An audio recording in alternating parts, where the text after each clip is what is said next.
Welcome to the Center for High Impact Philanthropy at the University of Pennsylvania School of Social Policy and Practice. Today, we will be launching the 2026 High Impact Giving Toolkit. CHIP Founding Executive Director Kat Risquetta will introduce the toolkit, then moderate a panel conversation among Kate Barrett, President of the Campbell's Foundation, Blair Glenn Corse, co-CEO of Accountability Lab, Alvin Irby, founder and chief reading inspirer at Barbershop Books, and Catherine Lawrence, president of the Cynthia and George Mitchell Foundation. Now, first, please welcome Tony Bowen, Executive Director at the Fidelity Charitable Catalyst Fund, the platinum sponsor of this toolkit. We've been sharing the High Impact Giving Toolkit with our donors for years. It's a terrific resource for our research and our advising teams to help identify strong organizations and provide donors with trusted, actionable insights. We see how it helps donors apply high impact principles to any issue or community that they care about. The Catalyst Fund is really proud to support CHIP's work and the release of the 2026 toolkit. So on behalf of Fidelity Charitable and the CHIP Board of Advisors, thank you all for taking the time to join us today. I am pleased to turn the program over to Kat Risquetta to introduce what's new this year and begin our panel conversation. Thanks so much, Tony. This upcoming year actually marks CHIP's 20th anniversary. And for 20 years, our mission has remained the same, to serve as the premier source of knowledge and education on how philanthropy can do more good. In practice, this means providing actionable public guidance and education for funders of all kinds, from students at universities to individual donors to professional grant makers. Our educational programs include our flagship High Impact Philanthropy Academy for funders and our new Advising for Impact certificate program to teach philanthropic advisors and wealth advisors how to incorporate the principles of high impact philanthropy into their advising practice. Today, on the eve of our 20th anniversary, I am thrilled to be able to launch the 2026 High Impact Giving Toolkit. As Tony said, we update this every year.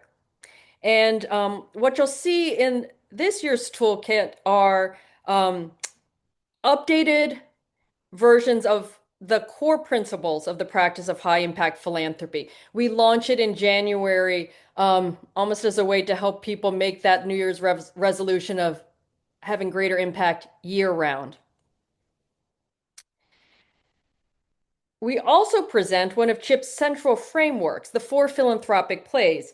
Each play has different risks, rewards, and time horizons, but all are equally valid paths to impact. We've included expanded definitions and examples of the kinds of trade-offs that can help you understand how to make better decisions. We also introduced for the first time our community resilience framework.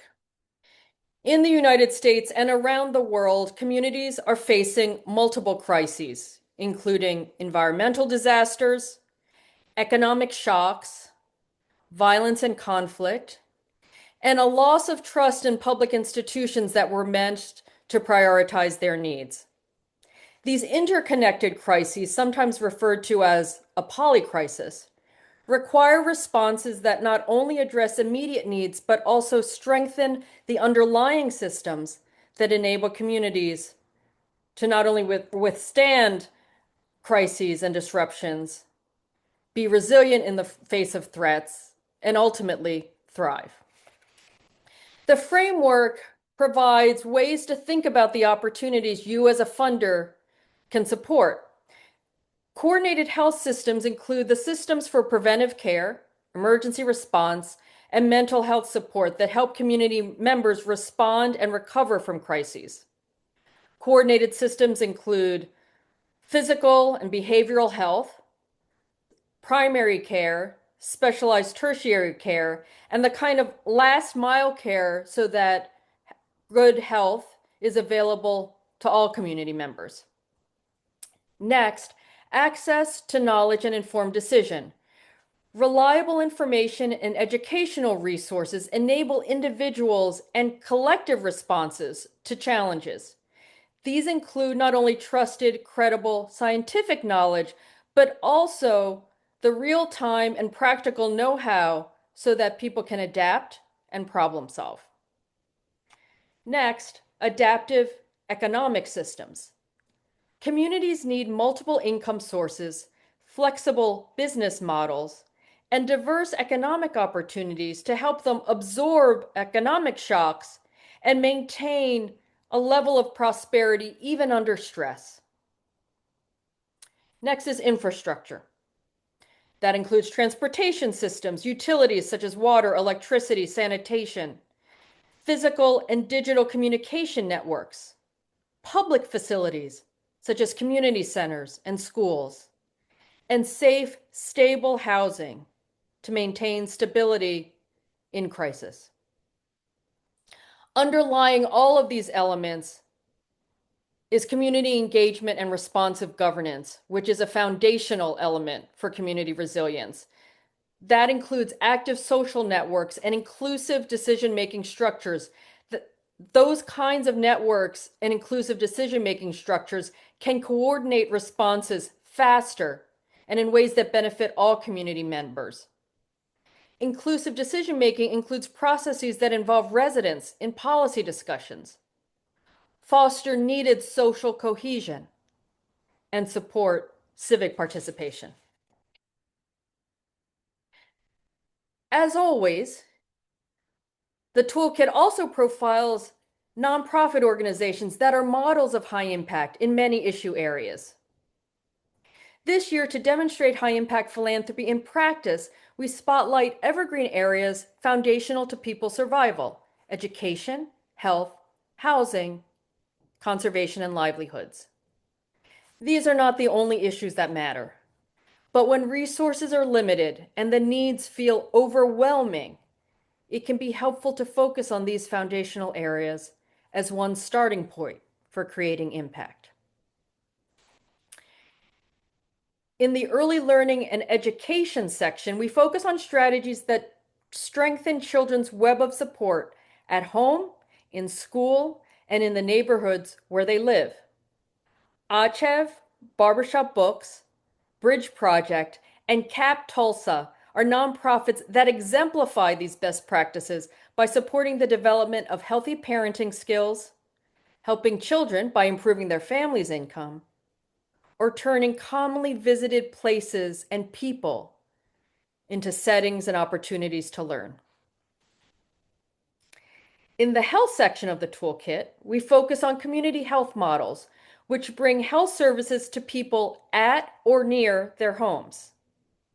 BRAC, Changent, Friendship Bench, and Impact Global Alliance Guatemala are all exemplars of how to train community members to become health workers and provide care while also integrating health services into larger or pre-existing health systems.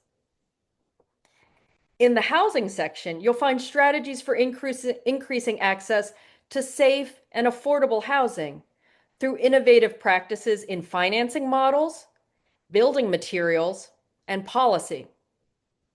Build Up Nepal, Lower Sioux Indian Community Hemp Program, and Housing Project, National Zoning Atlas, and Rural Homes are all examples of organizations that build safer, more affordable housing, ensure new and existing housing is disaster resilient, and provide information to improve housing policy.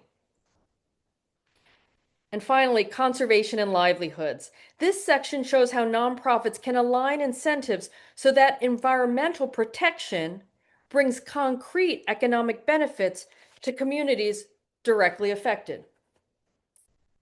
ADES, Bleagley, EcoRise, and Seecology are all exemplars of how nonprofits with philanthropic support are preserving livelihoods through conservation efforts while providing eco-friendly and cost-effective alternatives to environmentally destructive practices. Now, with that overview of the toolkit, I am thrilled to welcome our panelists into the room. for a discussion of how these tools and frameworks play out in the real world and in the communities and organizations that they support.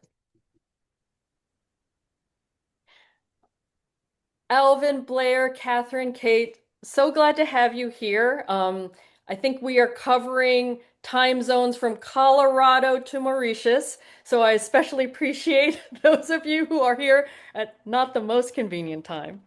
You each come to this conversation from a unique vantage point within philanthropy and social impact. To start, I'd love for you to share with our audience what issues are you focused on and how do your experiences shape your approach to solving them? And let's start with Catherine. Yeah, really great to be here. So I began my career working with rural indigenous communities in Oaxaca, Mexico, particularly with farmers. And we were, over several years, each year there would be a different climate disaster that was hugely impacting their livelihoods. So while my whole work was around trying to improve livelihoods for the poorest farmers, one year there would be a drought, and then the next year a flood, and the next year a drought.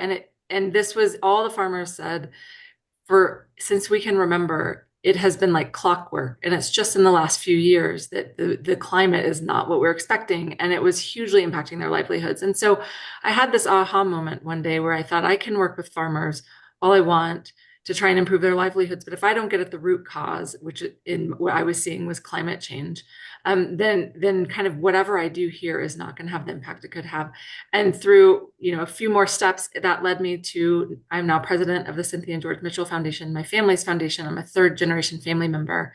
And I was drawn to it, obviously, because of my connection to the family, but also this idea that we could really, have a big impact on environmental issues. And so we're known as an environmental funder, but we are actually a sustainability funder, which is slightly different. So we look at sustainability as the three-legged stool.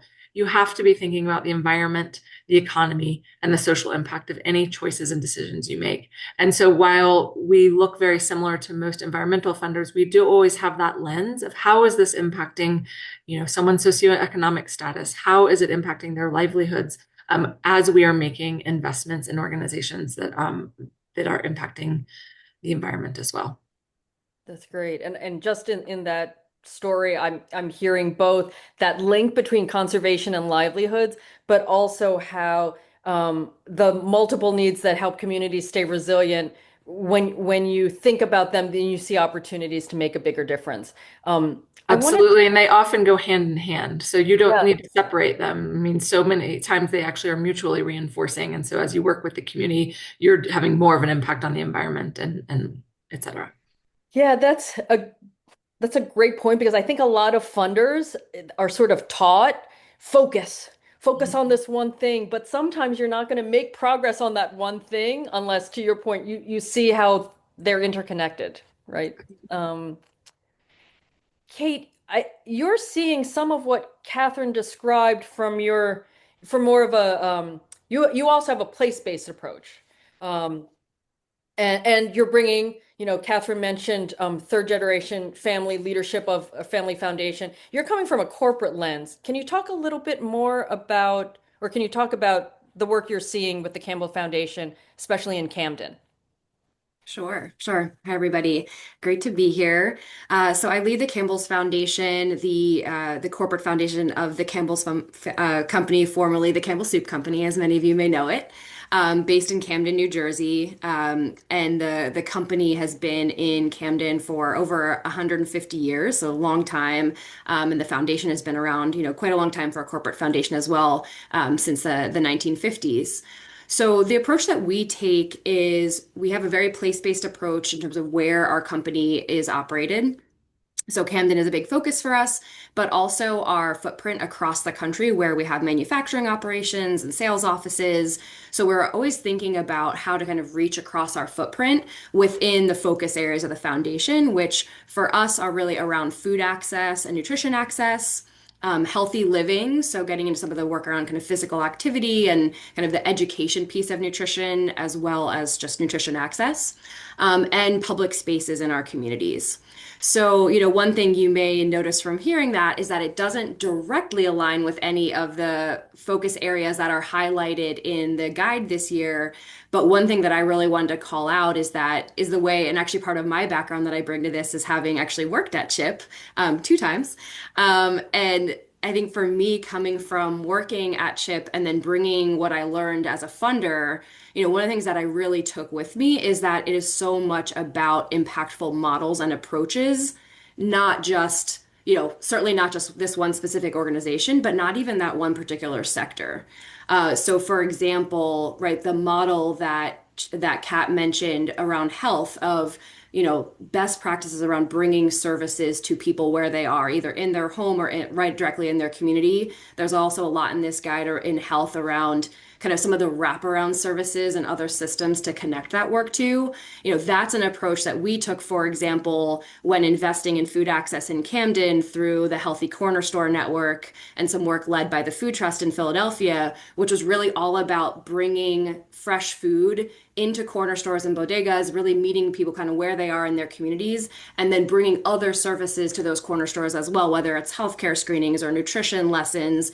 So again, kind of coming into community, meeting people where they are, where they shop, and kind of co-locating, creating these kind of health hubs. So again, like really taking some of those models, because I will say too, there's so many organizations who don't necessarily have the resources always to have those robust measurement and evaluations, right? To be able to show all the data themselves of a randomized controlled trial, right? And all that kind of cost per impact pieces. But if you know what the impactful models are, if you've learned about what those approaches are, for example, through CHIP's work, you can really apply that to lots of different organizations and lots of different sectors. Yeah. Thank you. I see Alvin nodding with some of your comments because I think you've both seen, anchored in community, a lot of the same dynamics. I want to turn to Blair because of the folks, Blair, you probably have the most experience working outside the US. I know Accountability Lab teams work to ensure that governments and civil society are better addressing the needs of people in their countries and communities. Can you tell us what you're seeing? Yes, hi everyone, and thanks so much. Great to be here. And I'll start by saying that I think the toolkit is really timely. There is a polycrisis, as you pointed out. Organizations around the world are facing all kinds of shocks at the moment that are extremely difficult to deal with. We work in the international development field, which of course is reckoning with the loss of money from the US government, amongst many other governments at the moment. Um, we've been running some surveys and some data collection processes with civil society globally, and many of them are still telling us that they have about 3 to 6 months of financial runway. At this point, this has been a theme that we've seen for the last year, of course. So there are some real challenges faced by many organizations at the moment, but they're not just financial. I think it's not just the funding that's breaking, it's the coordination, it's the legitimacy, and it's the continuity of a lot of the work that amazing, very local and proximate organizations of the kind that Catherine and Kate talked about, that are needed to provide services, to build systems. And one thing we're seeing is that the incentives are beginning to change around how organizations consider partnerships or transitions of different kinds. So we set up a facility last year called Civic Strength Partners, which is supporting organizational resilience and all sorts of changes like mergers and acquisitions. We're working with a number of organizations, for example, in the open data and journalism spaces at the moment on those kinds of transitions, but also smaller practical efforts to collectivize and consolidate, like sharing office space, finding fractional staff members. We're working with a number of African organizations on that kind of thing at the moment. So it's about how we protect the field, protect the value within the field. And one thing we're seeing, of course, is that philanthropy has a critical role to play, not just in supporting individual organizations, but in supporting this infrastructure, these ecosystem pieces that can allow organizations to continue to rebuild and to thrive going forwards. Thanks, Blair. I'm struck by sort of like what Kate described. It's not necessarily just about a particular nonprofit, it's about the model. And you're describing a world where some of these nonprofits many nonprofits will not be able to survive as their own nonprofit, but if there are ways that we can sort of responsibly wind down, encourage collaborations, make sure the relationships hold, that we don't lose all the hard work and learning and impact, and hopefully can move forward to a brighter time.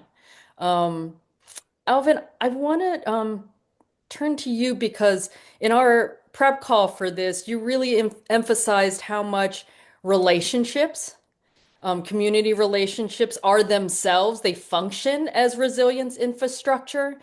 Can you talk a little bit more about your work and why you view it that way? Absolutely. Thank you for having me. It's so amazing to share this space with so many impactful leaders. Barbershop Books work in communities is really driven by a focus on reading identity development, helping young Black boys and other vulnerable children identify as readers. And I know that often when people hear barbershop books, they think, oh, yeah, books in the barbershop while they're waiting. And that's absolutely at the essence of our work.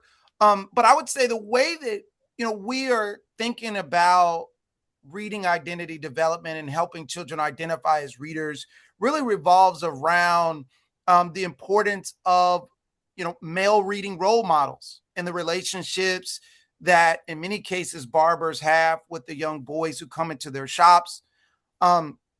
Also addressing reading trauma by creating, positive reading experiences that aren't punitive or forced. And then also building a sense of agency. When I taught kindergarten and first grade, one of the things that I learned very quickly was that no matter how good of a teacher I was, if students weren't reading and learning outside of school, their progress would only, move so far. And so we've been really obsessed with like, what are the conditions? What's the content? What is the kind of cultural context and relationships that really get kids to read for fun? Mm-hmm, mm-hmm. Again, lots of nods from your fellow panelists. I want to actually, Blair, I know you were one of the people who had something Alvin said prompted something from you. No, I love what you're doing, Alvin, and it relates to something that we've been talking a little bit about called invisible weavers. And these are the individuals in societies that build the routines and the relationships and the memories that keep local I systems like that. functioning even during times of uncertainty. They build the kind of the relational intelligence that we all need to get stuff done. And if we're talking about how to make philanthropy high impact, it's those kinds of people and your kind of organization that I think could really provide that glue that's really important. Dr. Susan Newman, when she conducted an evaluation of our program, um, one of the things that she talked about was the idea of barbers serving as trusted messengers. And that idea of these hidden weavers that there's, I imagine it's described in different ways in different contexts, but the idea that there are people close to the people in the community finding creative and innovative ways, often without a camera or a radio in sight, capturing those everyday impactful moments. But that's a beautiful invisible weavers. I love that. I love Awesome. Well, now that our audience has a sense of where each of you are coming from, I want to invite people. The Q&A function is open. So as I will continue to moderate the conversation for a while, I will leave time for open Q&A towards the end. But if at any point you who are watching the webinar have a question, please submit your questions. I want to go to one of the frameworks and see how that I talked about that and see how it plays out in your work, the four philanthropic plays. So that's direct services for immediate needs, system capacity, policy and advocacy, and game-changing innovation. In your work, can you each share a concrete example of how your work fits into one or more of those plays? And Blair, maybe we'll start with you. Yeah, thanks, Kat. And I maybe focus on the system capacity piece of the framework. Great. I think direct services keep people alive. The system capacity keeps societies alive. Mm, And the danger at the moment is that the old system, at least in our field, the international development system, has broken down, but the new system is yet to emerge. So there's this moment of flux, a liminal moment, a tide pool moment, as we're calling it. So tide pools, as you know, capture just enough water to sustain life until a new tide comes in. And I think that's part of what we all need to do at the moment. It's part of what the Civic Strength Partners facility that we set up that I mentioned is trying to do. But I see a few things happening as part of this. One is that there is a real opportunity to move towards more local proximate organizations and shift the system, shift the power um, to different kinds of entities that are better able to solve problems locally. Um, that isn't easy to do, and there is a role here, I think, for intermediary organizations. If you look, for example, at a lot of the grants that Mackenzie Scott made in her last round of grants recently, a lot of her money is going to intermediary organizations who can begin to bridge these gaps, and I think are a critical part of this kind of tide pool infrastructure. Um, they're force multipliers. I think there's a role now for much more local philanthropy. Of course, it's always been there, but I think more and more organizations are beginning to move towards it and are going to have to depend on it. We do a lot of work in Africa. Um, the amount of philanthropic collaborations happening in Africa at the moment is off the charts. A lot of different partnerships are emerging. The amount of family offices and foundations is growing, but at the community and the personal level too, giving is massive. It manifests in slightly different ways, perhaps, to some of the kinds of philanthropy we talk about in places like the US. It's a little perhaps less transactional. It's very relational, um, but everybody gives. I mean, 90% of Nigerians give more than 3% of their income. That kind of size of giving in the US, I think it's less than 1% of income that people tend to give. So the point being, there is a large base here that I think we need to build on, and that organizations are beginning to move towards because of these other cuts. But the third point I would make is I think there's a changing role here for large scale philanthropy too. The amount of money now that could flow into different sectors and different kinds of organizations is massive. The US giving reached about 600 billion last year, and governments are giving at or individuals are giving at government scale. Mackenzie Scott gave more than Norway and Sweden last year to international development related organizations. So I think there's a shift here from philanthropy kind of filling gaps and starting to be more long term field building type support and moving beyond that catalytic kind of role that it's played in the past. So I think this piece of the toolkit is essential because the system capacity piece is all about um, evolving the systems that we need to provide the basis on which to solve the other problems that we face. yeah. It's I mean, it's a good reminder to us of the fact that philanthropy can and does look different around the world, and that there's this interplay between public government finance and private philanthropic support. And while we may, in the US, not appreciate just how much philanthropy can help, as you said, in other places, the philanthropic giving is at scale as some government ministries, which means a lot of change can happen if that's done well. Um, Kate, how about you? The four plays, how does this play out in your work? Yeah, I really love this framework. I think it's something that we as a foundation and community team at Campbell's have thought about a lot, but maybe didn't have like a name or a framework to kind of put against it. So I think this really captures it really well. And I would say that we probably do a little bit in all four of the different philanthropic plays, probably the least around the policy side, right? Because thinking about sometimes the constraints kind of within your working and kind of what are the strengths we can bring, I think it's less on the policy side. But we do, quite a fair amount on the kind of direct services, again, as you can imagine in the food space, right? Supporting food banks and food pantries and those directly feeding people, incredibly, incredibly important. But I think too, when we think about some of our like our signature programs and kind of multi-year commitments, we've really tried, over the last, couple decades really to shift more into this like systems and capacity building space. And so an example that I would give is our latest initiative in conjunction with many partners has focused on school nutrition and kind of school food and that whole system at play. And so we've taken, certainly it's a multi-year, commitment, right? So knowing that this kind of change does not happen overnight and certainly not in a year.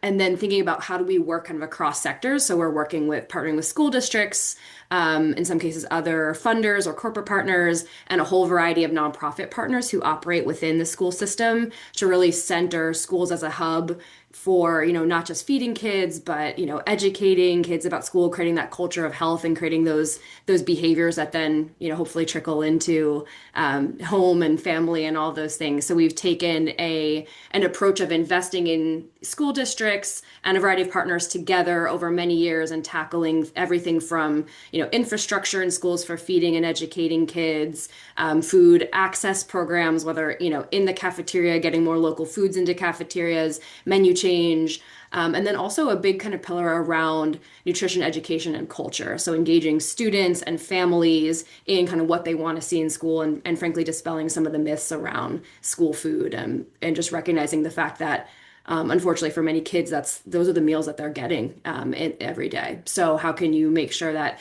they're getting kind of the best nutrition and also learning about where food comes from? So that program, which is called Full Futures, is sort of our take at looking at that more kind of the systems and capacity approach for food and really centering schools.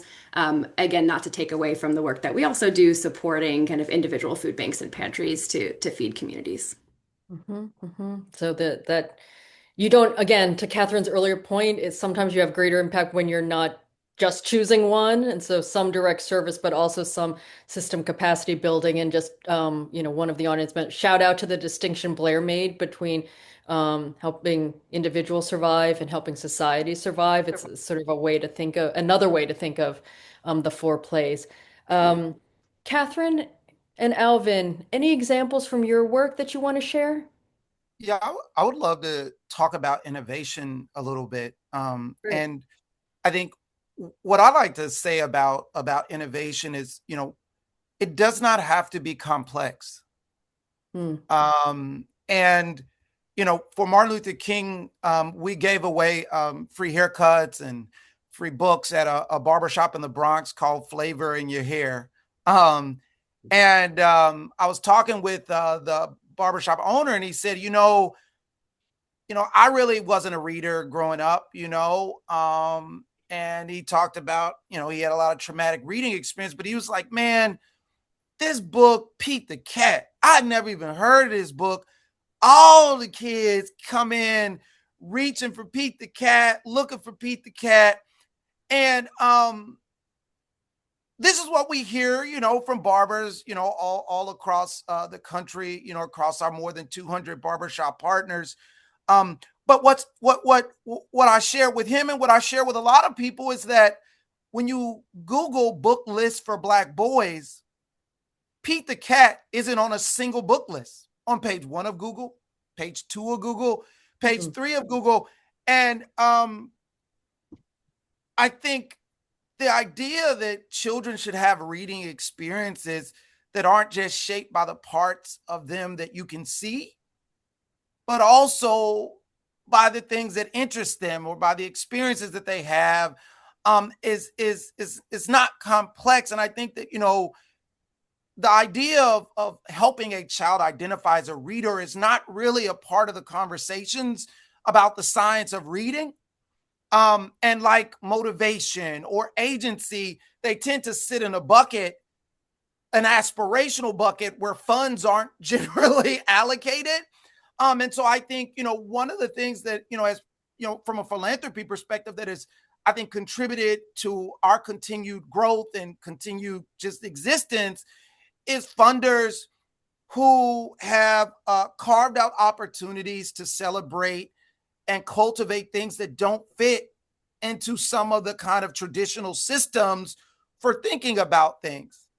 And so I would say that, as we think about innovation at Barbershop Books and like centering agencies, centering identity. And when we say identity, it isn't meant to be synonymous with the kid's skin color, but with their interests, with their experiences. And, the fact that there are funders who have enabled us to create our own ways of evaluating that work. The William Penn Foundation, gave us a grant to work with Susan Newman, and we were able to use an implicit association test for young children where Black boys, were able to say, the boy with the book, that's me. And have that demonstrate that we're able to change reading outcomes for children, I think has been really valuable. And so, I think innovation and evaluation go hand in hand. And I think that, funders being willing to work alongside nonprofits to create those new ways of capturing impact, I think, and telling the stories of that impact is something that's been really valuable for us, and that I know is valuable for other organizations whose work may sit kind of on the periphery of these traditional systems or ways of thinking. Yeah, it's interesting how in some ways it's sort of funny to think of it as innovation because it should be part of core practice, but just listening to the people most directly affected, in your case, the boys and their preferences for reading, like that, but it's true. When the structures and systems aren't designed to do that, then we need to innovate to include those perspectives and think of new and different ways to understand, how to measure success and how to get there. Catherine, for philanthropic plays, how does that apply to your work, if it does? Yeah, well, I mean, we fund in all four, I would say, in different ways. I'd say one strong example of the system capacity work that we've done is actually our work in Galveston, Texas, where my grandfather was from. And so we've invested highly in place-based philanthropy there. We actually took a group of funders and nonprofit executives many years ago to Detroit to learn about how Detroit had really transformed itself through philanthropy, and learned a lot about their process of engaging the community and planning in their own planning process. So we, with their support and blatantly copying the parts of it that worked, came back and did that in Galveston. And we actually, with all the rest of the funders, co-funded the hiring of a consultant to create a citywide plan for the city of Galveston, created by the community, the voices of the community. We worked really hard to get into places that aren't normally listened to. More people participated in that planning process than vote. And once that plan came out, it's about a 76-point plan that the islanders themselves have decided are the priorities for this town.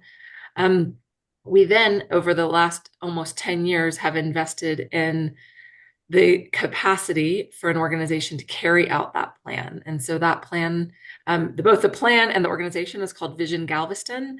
And they've been one of our biggest investments in Galveston. Not that we are funding other organizations doing a lot of the work, but that backbone plan to make sure that all of Galveston is focusing on what is it that the community has decided we want for this community, and then keeping on track with that plan, holding partners accountable, and keeping moving it forward has been a big part of our investment. And I would say it touches on all four of them, but that system capacity, because it's kind of unsexy to be funding that backbone organization, but a plan that sits in a drawer does nothing. And so we wanted both to have the plan and then the capacity to carry out the plan. Terrific. Okay, the questions are coming in fast and furious now. So I'm going to turn to some of the questions from the folks who are watching. We've been talking about the philanthropic plays, and says one of Chip's philanthropic plays emphasizes building system capacity so that communities can move from responding to immediate needs toward creating the long-term sustainable change. And many of you gave great examples of that. Building on Blair's point, how can we strengthen system capacity within local cultures of giving, especially by recognizing the role of the everyday giver? How might we honor longstanding traditions of mutual aid while also channeling that daily generosity towards system level impact, not just survival? So I'll open that up to anybody who'd like to comment or answer. I'll add that there are so many digital tools now that enable, a nonprofit to be able to generate donations while their staff sleep. Google Ads, they give out, $10,000 a month Google ad grants, but many small organizations may not have the capacity or the know-how to actually take full advantage of those Google ads, or they may not understand digital marketing in a way that allows them to get the right type of ROI on any investments they might do from ads. But I do believe that the way that now with many CRMs, you can automate donor journeys so that people have a customized and kind of really personal experience when interacting with your brand. Those tools exist, though that technology exists, but the internal capacity or knowledge or funding to be able to have those experts to set those things up and to sustain them can be a challenge. And so I think, helping organizations build the internal capacity to connect with their village and with their tribe and to make it as easy as possible for them to support, I think is, one of the kind of low hanging fruit ways, that a funder can pair, organizations with experts who can help them, you know, get their message out there in ways that convert. Great. Yeah, I think it's a great question. Happy to jump in here, Kat, too. Mhm. I'm a big fan of recognizing people doing good things, naming and faming, as we call it, rather than naming and shaming. So I think everything we can do to celebrate interesting and different and successful philanthropic efforts are brilliant. There is an organization of social innovators and foundations called Catalyst Now, which actually has annual awards for foundations and other social innovators doing things well. So that's one approach. But the other I was going to mention in relation to collectivizing smaller flows of money is things like diaspora bonds. Remittances are a massive part of the conversation that we could touch on. And there have been a number of countries that have launched diaspora bonds, and there's a number of organizations, including one in the US called the African Diaspora Network, that's looking at how to better structure bonds to collectivize those remittances and as the question suggests, pool them to invest in larger scale programs, infrastructure, and other things that would benefit communities as a whole rather than just individual community members. And I think there's huge potential in that as well. Yeah, and I'll say, two things that we're seeing that speaks to the everyday giver. One is the tremendous growth in collective giving and giving circles. I mean, many members of Chip's team using a resource that I know Fidelity Charitable has supported, Grapevine, have found very local giving circles focused on the issues that they care about. And I have to say, that combined with, at least in the United States, a concern that policies at the federal level aren't benefiting the communities that individuals care about, but at the local, municipal, or state level, there can be more progress. That has also that local giving is helping actually neighbors connect with neighbors, truly everyday givers who are concerned about what's happening and are meeting in their living room and pooling their funds in order to make a bigger difference than any one of them could do on their own. So it's actually one of the reasons why this webinar and this toolkit, we always release it as free access. Because we truly believe anybody can practice high impact philanthropy, whether you have $1 or $1,000,000, and the amount of giving is not nearly as important as how well you use that funding. Yeah, I was just going to jump in, Kat. I think it's a Please. great point, and we see that on the, I think just the institutional funder side too, just more sort of pooling funds and collective giving. And I think it's a great call out on the individual side too, because I think one of the barriers I've seen, even just kind of anecdotally, I've heard, right, is if it's sort of your everyday giver, they're like, is my small donation going to make a difference, right? Or especially on the systems and capacity building, like, how is my, $50 going to make a difference on this big issue? So I think this idea of showing people how they can really channel that collective action can really make a big difference too, for kind of playing into all the different philanthropic plays, if you will. Mhm, mhm. Um, a couple of questions that I think are more for Catherine and Kate because they have to do with um, your perspective as funders. How do you think about and measure impact? As a funder, what signs of strength or potential success are you looking for when deciding who to give a grant to? Catherine, you want to start? Sure. I mean, I think it really depends on what sort of organization you're funding. Is it small? You're doing capacity building? Is it large and you're really just doing one specific project? So I don't think there's kind of one size fits all way to measure impact. We at our foundation, we do a 10-year evaluation of our program strategies, where we get an external evaluator to come in and both look at um, did we have the appropriate strategy and did we implement that strategy well, and did the implementation have impact, and then learn from that to then decide what our next 10-year strategy will be and how the field has changed in that time. So that's a bit, it's a bit more distant than like choosing individual organizations, but obviously every piece of advice that comes from those external evaluators goes into our decision-making process for the next strategy. But I think to me, there's so much that goes into each grant is different, and each goal of the grant, each grant has a different goal. Each organization has different goals. It's really about working with the organization to help them measure the impact that's meaningful to them. Having been on the receiving side of it, I think there's a lot of funder-driven numbers that are desired that might not be the numbers that actually show what the organization on the ground thinks will indicate that they're having impact. And so I think it's a bit more of a conversation with the organization to see what is the impact they're hoping to have, how do they measure it, and then how do you support them financially to get that information, because it does cost resources to get that. Mhm. Great.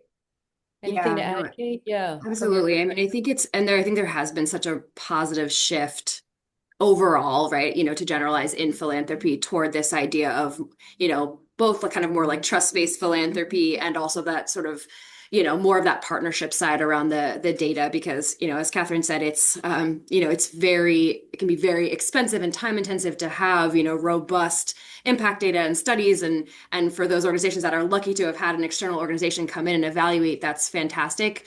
But I would say that is where, kind of to my earlier point, I think you can really, if you've done sort of your research on effective practices, on the models, if you've spoken to the community and you kind of know generally what works, then you can have more confidence, right, to invest in those organizations based on the model, based on the approach. And so that, I think that is something that, you have to have some trial and error in there. A lot of it, can be, just building those relationships over time, with organizations. But I think the other shift that we have really seen too is as we've moved away from, even in our kind of annual grant making cycle, moved away from more programmatic funding into more general operating support or unrestricted funding, is having to let go a little bit of having those specific impact metrics about the impact of our specific grant. Instead, we kind of talk to the organization about what is the impact you've had as an organization, or what did you do over the past year, right? And really try to aggregate that as best as we can. And so you look at sort of what is the data they're measuring? Are they using that data to drive, better programming, better decision making, to kind of refine their program? Are they showing sort of impact over time? And so a lot of that is looking at it at the organization level versus at a specific kind of program level. And then, as I said, just to keep calling out like the importance of having that outside research that's done by Chip and others on the models, on the practices, that has that data that you can kind of extrapolate from, right, to support organizations that may not have the data themselves but are using those proven models. Yeah. We tell nonprofits and donors this all the time. Sometimes the field has sufficient evidence. You, little nonprofit, don't have to keep collecting it. You just need to use the evidence to create the change you want to see. We've been hearing from the funders. I want to now turn it to Alvin and Blair. You are both founders of your organizations, leading your organizations. Um, as founders and leaders, what do you wish more funders did?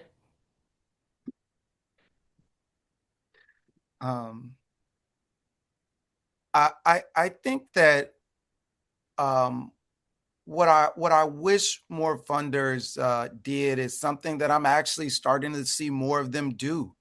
I think making applications shorter, breaking them up into rounds so that you learn quicker whether you advance and they don't make you fill out like a really long application in the initial round. I think that's very very valuable. I think more, I mean, general operating, of course, um as you're trying to really build an organization, I remember, we've been around for 12 years, but for the first 5 years, we didn't have any like full-time staff other than me. And I remember the first year that we decided we were going to have full-time staff. I was like, well, I'm paying 100% of health insurance. And then I saw the cost of health insurance and I said, well, okay, next year we're going to cover some and they're going to have to cover some. And then once we got to a point where we were looking to try and hire more experienced staff, and you start to figure out, well, it's $1,200 more a month just for a child. And it's like, well, that would bankrupt us if we, and so, there are these systematic challenges that are at play.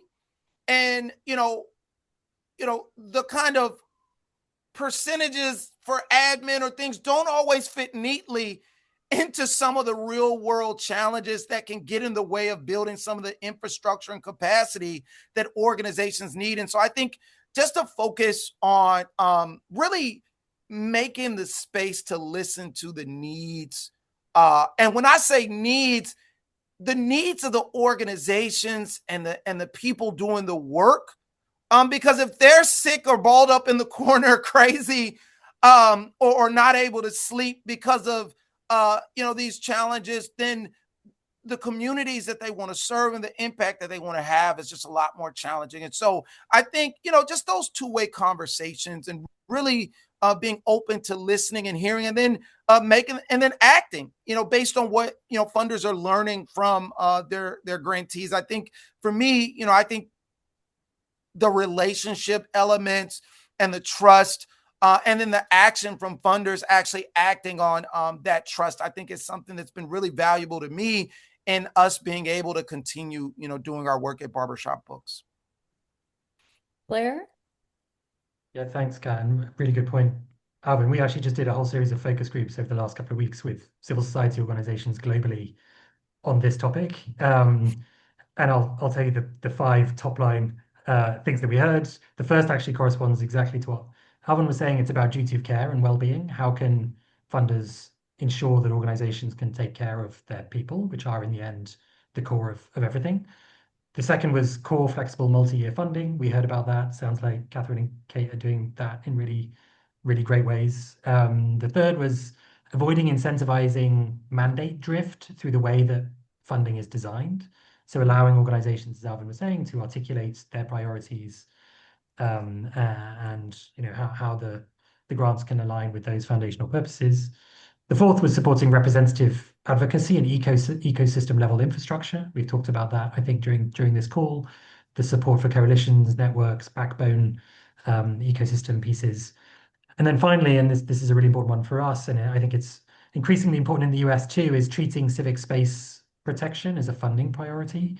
So it's the advocacy, the monitoring, the coalitions building, not just of service delivery type organizations, but organizations that can make sure that the civic space is maintained and is open enough for everyone to do this kind of work.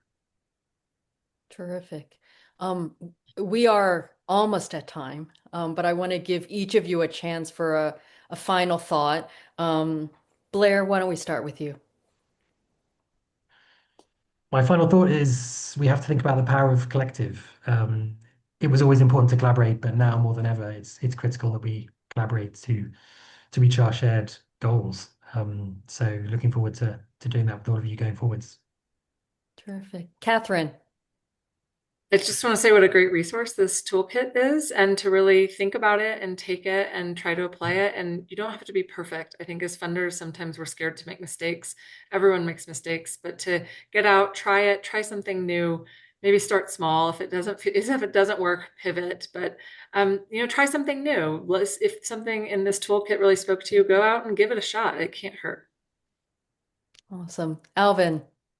I would say, make an introduction on behalf of a grantee. Um, if we reach out to a library system, they likely do not have in their budget a barbershop books line item. But if a grantee says, are you interested in actually integrating early literacy in a barbershop into your family and community engagement strategy, and we actually want to help make that happen, those organizations who, even if they like it, might not have really been able to consider it, may be more open to it. So I would just encourage funders, to make those introductions on behalf of their grantees. Great reminder, not just money, but social capital we have to give. Okay, Kate, our double chip alumna, you get the last word. No pressure. I would just say, this is a great resource, right? So don't get overwhelmed by, I think it's easy to get overwhelmed sometimes by the level of need, all the different needs in the community, but don't let that get in the way of acting, right? Even in a small way. And that there is, I think this, shows there are so many different philanthropic plays. There's so many different areas you can invest in. There's a role for everybody. So think about, how do you kind of play, whether you're an individual or institutional funder, or donor, actor in any way, like how do you play to your strengths? We each have a role to play in this. So, really take advantage of great resources like this and don't let it get in the way of even just a small action. Right. Well, in a second, I'm going to turn it back to Kelly, but I can't thank you all enough for being so generous with your time and perspective and insightful with your comments. I don't know if you can see lots of claps and hearts going up right now. Thank you. Kelly, back to you. Thanks to our panelists, sponsors, and everyone who is here watching today. Before you leave, there's going to be a 3-question survey that will help us measure our impact. So we'd really appreciate it if you'd fill it out. You'll get a follow-up email in the days ahead, which will include a recording of this video and links to all of the resources that we shared during the course of this event, including information about how you can get involved in our educational programs. So thank you for working towards greater impact in the year ahead. And have a good morning, afternoon, or evening.